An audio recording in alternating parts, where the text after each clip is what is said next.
हमको मन की शक्ति देना, मन विजय करे, दूसरों की जैसे पहले खुद को जय करे।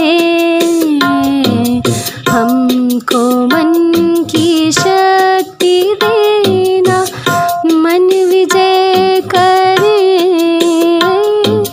दूसरों की जैसे पहले खुद को जय करे। हमको मन की शक्ति देना,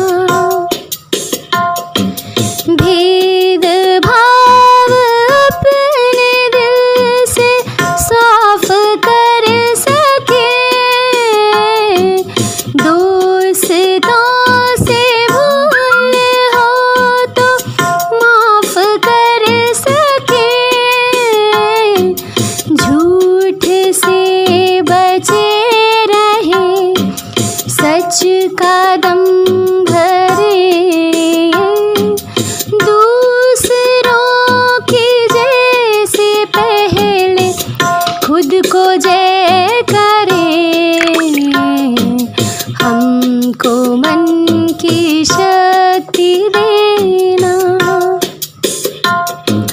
मुश्किलें पड़े।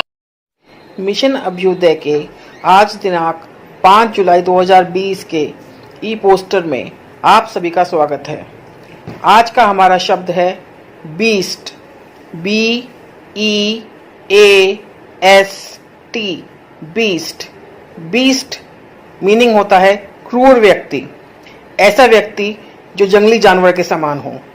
इसीलिए इसका एक हिंदी अर्थ खतरनाक जानवर भी होता है। धन्यवाद। नमस्कार, मैं पूरन लाल चौधरी आज का सुविचार के साथ प्रस्तुत हूँ। प्रार्थना दिन की कुंजी तथा रात का ताला होती है। प्रेयर की of the day and lock of the night. इसलिए सवेरे को दिन के प्रारंभ से पहले तथा रात्रि में विश्राम से पहले प्रार्थना अवश्य करना चाहिए। धन्यवाद। Thank you. मैं शिवानी, सहायक अध्यापिका प्राथमिक विद्यालय नीलाना नंबर 1, विकास क्षेत्र बागपत, जनपद बागपत से लेकर आई हूँ आज की पहेली। ऐसी कौन सी चीज है जिसको बहुत खराब माना जाता है, फिर भी लोग उसको पीने की सलाह देते हैं? सोचिए और बताइए।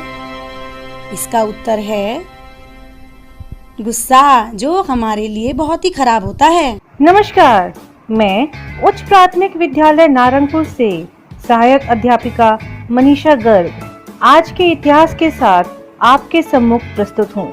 5 जुलाई सन 1954 में आज ही के दिन बीबीसी ने अपना पहला टेलीविजन न्यूज बुलेटिन का प्रसारण किया था। यह बुलेटिन 20 मिनट का था, जिसमें अधिकतर कुछ दिन पुरानी न्यूज थी। बीबीसी डायरेक्टर थे सर आयन जैकब और न्यूज पढ़ी थी रिचर्ड बेकर ने। 5 जुलाई सन 1981 में आज ही के दिन राजन महादेवन ने गणित के पाई के 31,811 अंक गणना कर विश्व रिकॉर्ड बनाया था। यह वही व्यक्ति है जो अपनी कार की चाबी तो रखकर भूल जाता है, लेकिन अंकों में इसको महारत है। धन्यवाद।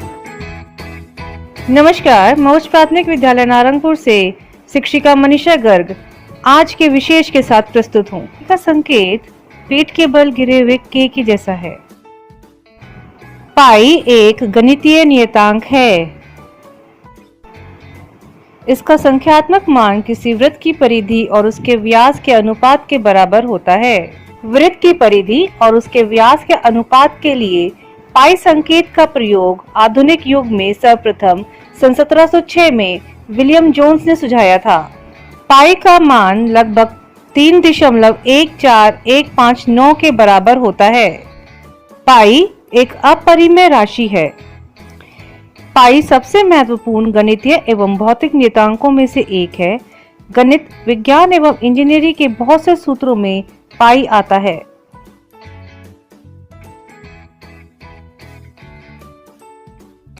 आज की प्रश्नोत्तरी आइए देखते हैं।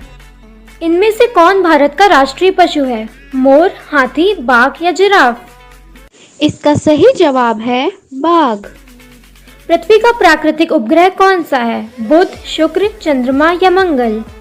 इसका सही जवाब है चंद्रमा।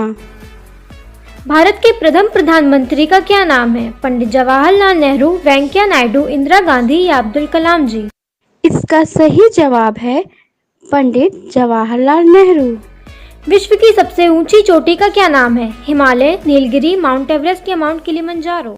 इसका सही जवाब है माउंट एवरेस्ट। धन्यवाद। Good morning everyone. Mission Abhyudaya की आज की कहानी में आप सभी का स्वागत है। मैं रीना रानी, सहायक अध्यापिका, बागपत से आज की कहानी दुष्टता का फल लेकर आपके सामने प्रस्तुत हुई हूँ। आज की कहानी शुरू होती है एक व्यापारी के घर की रसोई से, जिस रसोई में एक कबूतर घोंसला बनाकर रहता था। एक दिन उस घर के पास से एक कौवा उड़ता हुआ गुजरा और उसने देखा कि रसोई में कुछ मछलियां रखी हुई है और उसका मन हुआ कि मैं इन मछलियों को खा लूं। लेकिन उसने सोचा कि मैं इस घर में कैसे घुसूंगा। वह सोच ही रहा था, तभी उसकी नजर पड़ी कबूतर के घोंसले पर और जैसे ही उसने कबूतर का घोंसला देखा तो उसने सोचा क्यों ना मैं कबूतर से दोस्ती कर लूं ताकि मैं इस घर में घुस सकूं। और वह यह सोचकर बैठ गया कि जैसे ही कबूतर बाहर आएगा मैं उससे दोस्ती करूंगा। अगले दिन कबूतर उड़ता हुआ दाना चुगने के लिए जैसे ही घर से बाहर निकला तो कौवा भी उसके पीछे पीछे उड़ने लगा। कबूतर ने देखा कि मेरे पीछे ये कौवा बार बार क्यों आ रहा है, तो कबूतर ने पूछा, अरे कोई तुम मेरे पीछे पीछे क्यों आ रहे हो? तो कौवा बोला, अरे मुझे तुम बड़े पसंद हो, मैं तुमसे दोस्ती करना चाहता हूँ। लेकिन कबूतर बोला, लेकिन मैं तुमसे दोस्ती क्यों करूं भाई, हम लोगों का तो खाना भी अलग अलग है, मैं दाना खाता हूँ और तुम खाते हो कीड़े। तो कौवा बोला, अरे मेरे पास घर नहीं है, मुझसे दोस्ती कर लो, मैं भी तुम्हारे पास रह लूंगा और जैसे ही हम खाना ढूंढने के लिए बाहर जाएंगे तुम अपना खाना ढूंढ लेना, मैं अपना खाना ढूंढ लूंगा। कबूतर बोला, चलो कोई बात नहीं, चलो ठीक है। और इस तरह दोनों उड़कर चल दिए और वे पहुंच गए घर। उसने देखा अगले दिन जैसे ही कबूतर बोला, चलो भाई आज फिर दाना लेने के लिए चलते हैं। कौवा बोला, नहीं नहीं, आज मैं खाना लेने के लिए नहीं जाऊंगा, मेरे पेट में बहुत तेज दर्द है। कबूतर बोला, अच्छा दर्द है, चलो कोई बात नहीं, तुम आराम करो और मैं चला जाता हूँ। और इस तरह कबूतर जो है वो उड़कर अपना दाना लेने के लिए चला गया। लेकिन जो कौवा था वो तो बहुत ही शातिर था, उसने इसलिए झूठ बोला था क्योंकि वो तो मछलियां खाना चाहता था। और जैसे ही कबूतर वहां से गया, कौवे ने इधर उधर देखा और तुरंत जो रसोई में मछलियां रखी हुई थी उन पर झपट पड़ा और उन मछलियों को खाने लगा। इतने में ही वहां पर आया घर का नौकर और नौकर ने जैसे ही उस कौवे को मछलियों को खाते हुए देखा उसे बड़ा ही गुस्सा आया और उसने उस कौवे को पकड़ा, उसकी गर्दन मरोड़ दी और उसे मार डाला। और यह देखा कि जब वह मर गया तो उसने उसे वहीं पर छोड़ दिया। उसके बाद क्या हुआ, कबूतर आया और कबूतर ने देखा, अरे ये कौवे को क्या हुआ। फिर उसने सोचा कि जरूर इसने कुछ किया होगा और उसने वहां पर पड़ी मछलियों की हड्डियों को देखकर सोचा, अच्छा तो ये है पूरी कहानी। यह सोचने के बाद सोचा, उसने कहा कि जो दुष्ट प्राणी होते हैं उनका परिणाम भी बुरा ही होता है और एक दिन उन्हें उनके किए की सजा जरूर मिलती है। तो ये थी हमारी आज की कहानी। धन्यवाद। Good morning everyone. बच्चों, आज हम कुछ ऐसे शब्द, उनका उच्चारण और उनका अर्थ जानेंगे जो आजकल रोज हम अखबारों में, न्यूज़ चैनलों में और रोजमर्रा की बातचीत में प्रयोग कर रहे हैं। पेंडेमिक मतलब सर्वव्यापी महामारी। क्वारंटाइन मतलब पृथक करना। आइसोलेशन मतलब एकांत। एपिडेमिक